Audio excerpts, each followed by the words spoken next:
আসসালামু আলাইকুম, কেমন আছেন সবাই? আশা করি সবাই ভালো আছেন এবং সুস্থ আছেন। যারা মিউজিক ভিডিও নিয়ে কাজ করেন, তারপরে এমন অনেক ভিডিও কন্টেন্ট ক্রিয়েটর রয়েছেন যারা ভিডিও রেকর্ড করার পরে সেই ভিডিওটা স্লো মোশনে কনভার্ট করেন।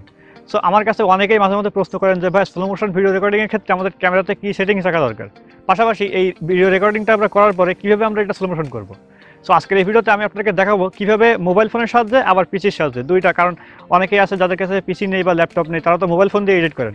তো সবার জন্য মোবাইল দিয়েও দেখাবো, আবার ল্যাপটপ বা পিসি দিয়েও দেখাবো যে কীভাবে আপনারা এই ফুটেজটা রেকর্ড করবেন এবং ওই ফুটেজটা কীভাবে আপনার মোবাইল ফোন অথবা ল্যাপটপের সাহায্যে এডিট করবেন।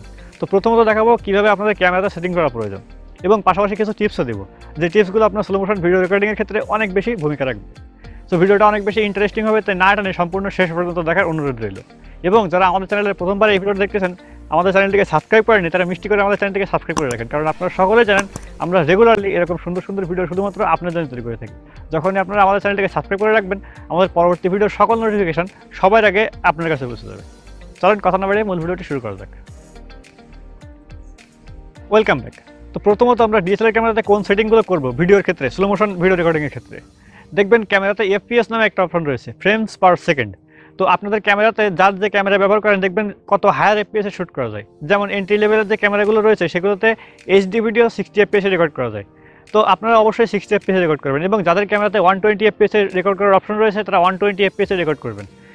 এখন এফপিএসের ব্যাপারটা একটু বলে রাখি আপনাদেরকে, যদিও আমাদের এই এফপিএস নিয়ে কিন্তু আমাদের চ্যানেলে ডেডিকেটেড একটা ভিডিও রয়েছে, আমি আই বাটনে দিয়ে রাখলাম, আপনারা একটু ভিডিওটা দেখে নেবেন, তাহলে এফপিএস জিনিসটাকে সহজে বুঝতে পারবেন। তারপরে ছোট্ট করে একটু বলে রাখি, সেটা হচ্ছে এফপিএস ফ্রেমস পার সেকেন্ড, মানে এক সেকেন্ডে আপনার কয়টা ফ্রেম ক্যাপচার করে সেই ফ্রেমগুলো আপনাদের সামনে ভিডিও রূপে আপনার সামনে প্রেজেন্ট করবে। সাপোজ আপনি এক সেকেন্ডে 25টা ফ্রেম ক্যাপচার করলেন, ঠিক আছে? তো এই 25টা ফ্রেম যখন আপনি টেনে লম্বা করে স্লো মোশনে দিবেন, তখন কিন্তু খুব একটা বেশি স্মুথ লাগবে না। কিন্তু আপনি যদি এই এক সেকেন্ডে 60টা ফ্রেম ক্যাপচার করে, মানে যেটা বলতে চাচ্ছিলাম 60 এফপিএস, এই 60টা ফ্রেম ক্যাপচার করে যদি আপনি লম্বা করেন, তাহলে বুঝতে পারছেন একের পর এক ফ্রেমগুলো সুন্দরভাবে স্মুথলি আপনার সামনে প্রেজেন্ট হবে। এই কারণে যত এফপিএসে বেশি শ্যুট করা যায়, তত আপনার স্লো মোশনটা অনেক সুন্দর লাগে এবং আই ক্যাচিং লাগে। তো অবশ্যই ডিএসএলআর ক্যামেরাতে আপনারা হায়ার এফপিএসে শ্যুট করার চেষ্টা করবেন। যত এফপিএস বেশি দিবেন, তত স্লো মোশন ভিডিওটা অনেক বেশি সুন্দর হবে। দ্বিতীয় যে টিপসটা, সেটা হচ্ছে সবসময় চেষ্টা করবেন স্লো মোশন ভিডিও রেকর্ডিংয়ের ক্ষেত্রে ক্যামেরাটা শেক না করে সেরকম একটা জায়গায় রাখতে। অনেকে রয়েছে হ্যান্ড হোল্ড করে সাধারণত ভিডিও রেকর্ড করে থাকেন, তাদের জন্য স্লো মোশন ভিডিওটা দেখতে অনেকটা বেশি ভালো লাগে না। চেষ্টা করবেন যদি পসিবল হয় তাহলে একটা ট্রাইপড ব্যবহার করার জন্য, তাহলে স্লো মোশন ভিডিওগুলো দেখতে আরও বেশি সুন্দর লাগবে। সো রেকর্ড করা শেষ, এখন চলেন মোবাইল অথবা ডেস্কটপে কীভাবে আমরা এটা এডিট করবো সেটা দেখাই। তো চলেন প্রথমে মোবাইল স্ক্রিনে চলে যাই। মোবাইল স্ক্রিনে ভিডিওটা আপনারা কীভাবে এডিট করবেন।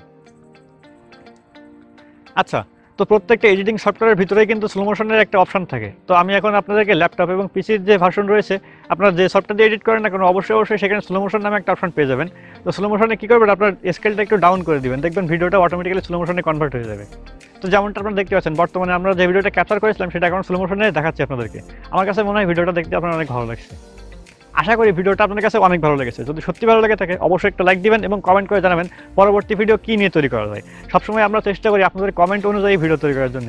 অনেকেই আছে ডিএসএলআর, আমাদের চ্যানেলটা কিন্তু এই কারণেই তৈরি করা, যারা নতুন ডিএসএলআর ক্যামেরা কেনার পরে কিন্তু অনেক ধরনের প্রবলেম ফেস করেন। যারা এই ধরনের প্রবলেম ফেস করেন তাদের জন্য আমাদের চ্যানেলটা খুবই আইডিয়াল। তো যারা নতুন আমাদের চ্যানেলটিকে সাবস্ক্রাইব করেনি, তারা অবশ্যই সাবস্ক্রাইব করে রাখবেন, কারণ আমরা জানেন প্রতিনিয়ত ডিএসএলআর ক্যামেরা সংক্রান্ত খুব সুন্দর সুন্দর ভিডিও আমাদের চ্যানেলে অহরহ আপলোড করতেই আসি। তো অবশ্যই কমেন্ট করবেন। আর আপনারা জানেন কমেন্ট করলে কিন্তু আমরা প্রতি শুক্রবার আপনাদের এই কমেন্টগুলো নিয়ে একটা আলাদা করে ভিডিও তৈরি করি, তাই হয়তো বা আপনার কমেন্টের রিপ্লাইটা আমরা ওই ভিডিওতে দিয়ে দিতে পারি, তাই না? তো দেখাবো অন্য কোনো একটি সুন্দর ভিডিওতে। সে পর্যন্ত সবাই ভালো থাকেন, সুস্থ থাকেন, আল্লাহ হাফেজ।